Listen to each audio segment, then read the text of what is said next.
Euzubillahimineşşeytanirracim. Bismillahirrahmanirrahim. Elhamdülillahi Rabbil alemin. Vessalatu vesselamu ala Resulina Muhammedin ve ala alihi ve sahbihi ecmain. Merhaba sevgili dostlarım. Allah'ın selamı, bereketi, şifası, bütün hayırları hepimizin üzerine olsun inşallah. Bugünkü dersimiz yine Celcülütiye konusunda münacat dediğimiz, yani duanın nasıl olması gerektiği, ne olduğu ve ubudiyet, yani kulluğun vazifesinin ne olduğu hakkında bilgiler olacak inşallah. Hepsi zincirleme, birbiriyle bağlantılı konular.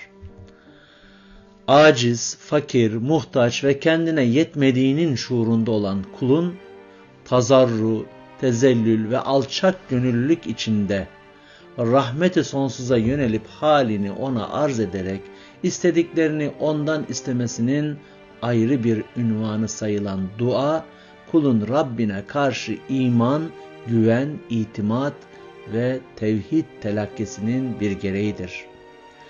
Dua, hakkın tükenmez hazinelerinin sırlı bir anahtarı, fakir, yoksul ve kalbi kırıkların istinadgahı ve ızdırarla kıvranıp duranların da emin bir sığınağıdır.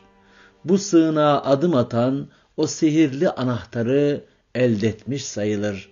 Onun vesayetine dehalet eden fakir, miskin, aciz ve muhtaçlar da umduklarını elde etmiş olurlar. Dua sebep ve vasıtaları aşarak hem Allah'ın kudretine itimadı, güveni hem de beşeri zaafi ilandır. Zikrullah'ın muayyen bir vakti yoktur. Yani belirli, sınırlı bir vakti yoktur.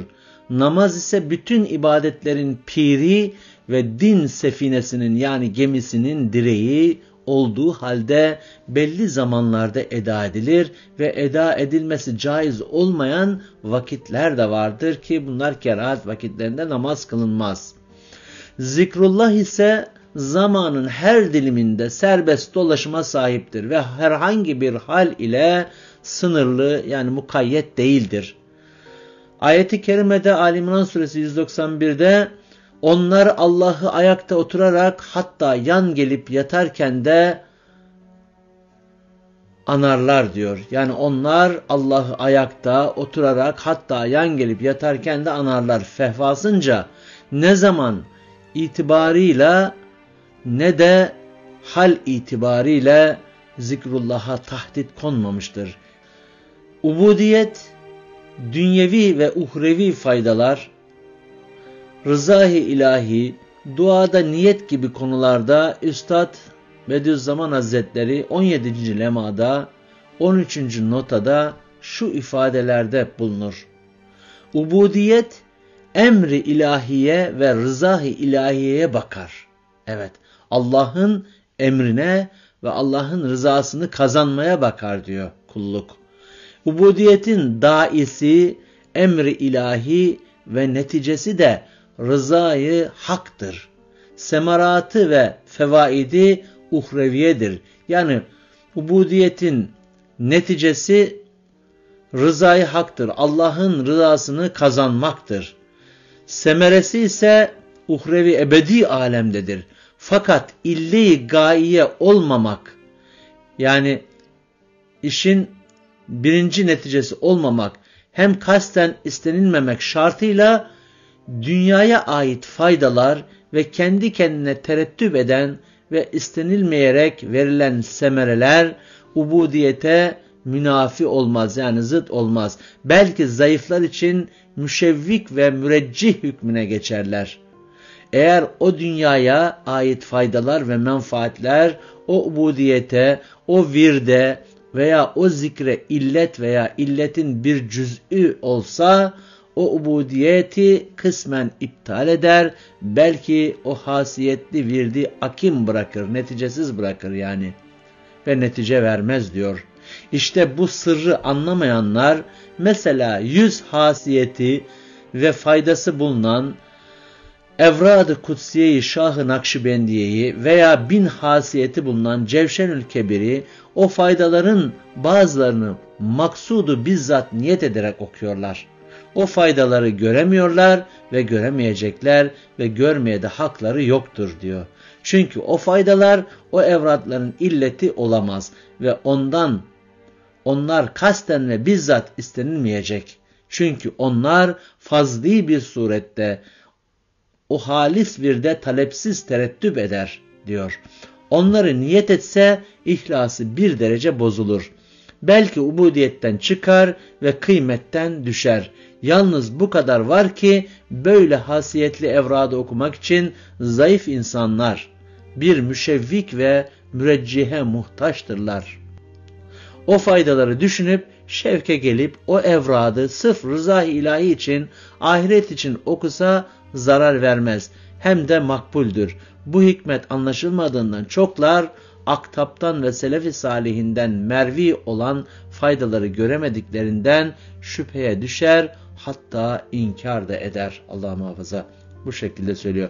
Yani diyelim ki Celcüliti'yi okuyorsunuz, Cevşen-i Kebir'i okuyorsunuz. Ben şunun için niyetle işte şu dünya zengin olmak için okuyacağım, şunun için okuyacağım değil. Onu bir virt, bir zikir, Allah'ı anma olarak okumak gerekiyor. Ama zayıflar için bazen bu bir sebep olur ve rıza ilahi kazanmasına sebebiyet olacağı için onda da herhangi bir sıkıntı yok diyor Üstad Hazretleri. Zaten mantıken de düşündüğümüz zaman o dua sadece bir vesiledir, bir sebeptir. Asıl mesele rıza-i ilahi kazanmaktır ki rıza-i ilahi kazanan bir kişinin zaten duası Allah katında makbul dualardandır. Bu kısımda Üstad Hazretleri evrad-ı eskarı hayatından bahsetmek yerinde olacaktır. Üstad Hazretleri onca mücadelesi ve meşgalesine rağmen evrad-ı eskar mevzunda hiç kusur etmemiş. Öyle ki Mecmuatül Ahzab'ı 15 günde bir hatmedecek kadar evrada eskara aşık bir insanmış. Hayatını Cevşen, Celcülitiye, Evrad-ı Kutsiye, Şah-ı Nakşibendiye ve Münacatül Kur'an, Tahmidiye ve Sekine gibi atkılar üzerinde örgülemiş ve en zorlu hastalıklı, sıkıntılı zamanlarda bile bu adetinden vazgeçmemiştir. Belki biz o kadar çok ve içten dua edemesek de dualarımızda ihlaslı olmak için kendimizi zorlayabiliriz kardeşlerim. Samimi ve içten dua edebilmek için çaba içinde olabiliriz. Duada ihlas ve samimiyet, rızayı lillah çok önemlidir. Duanın kendisi zaten başlı başına bir ibadettir. Elbette meşru olan tüm isteklerimizi Allah'a arz edebiliriz. Fakat acizane benim düşüncem Allah'a inanmanın yanında güvenmemiz de gerekiyor. Yani ben duayı yaptım, bunu okuduğumda şu olacaktı ama olmadı. Ne biliyorsun olmadı? Ne biliyorsun olmayacak? Veya neden olmadı biliyor musun? Fakat acizane düşüncem dediğim gibi Allah'a inanmanın yanında güvenmemiz de gerekir. Bu tabiri özellikle kullanıyorum. İhlas, aşk-ı iştiyak, kalbi selim, yakin, lika yamaçlarında dolaşma hissimizin daima canlı kalması için Allah'ın her halimize nigahban olduğu ve sığınılacak tek melce ve mencenin o olduğu bilinci kalbimizin ve vicdanımızın tabiatı olmalıdır. Bunun için de Rahman Rahim Allah'a tam bir güven, yani katıksız bir iman olmalıdır. Evet, dua ve kulluk, yani ubudiyet ile ilgili bu kısa açıklamadan sonra gelecek bölümde inşallah Celcülitiye kasidesinin Arapça tam metnini inşallah yayınlamış olacağım. Sonraki bölümlerde Arapça metniyle beraber transcription dediğimiz yine sayfamıza yayınlayacağız. Meal ve izahlar da yer alacak. Bu meal ve izahları yine videolarımızda anlatmış olacağız. Bu şekilde Celcülitiye'nin kesintisiz halde rahatça okunabilmesi, izah meal bölümünün daha verimli bir şekilde anlaşılması noktasında inşallah elimden gelen tüm gayreti, bilgiyi sizlerle paylaşmış olacağım. Allah dualarınızı samimi, ihlaslı eylesin ve kabul eylesin. Bizleri de duanızda inşallah unutmayın sevgili kardeşlerim. Hepinizi Allah'a emanet ediyorum. Allah'ın selamı, bereketi, şifası hepinizin üzerine olsun inşallah.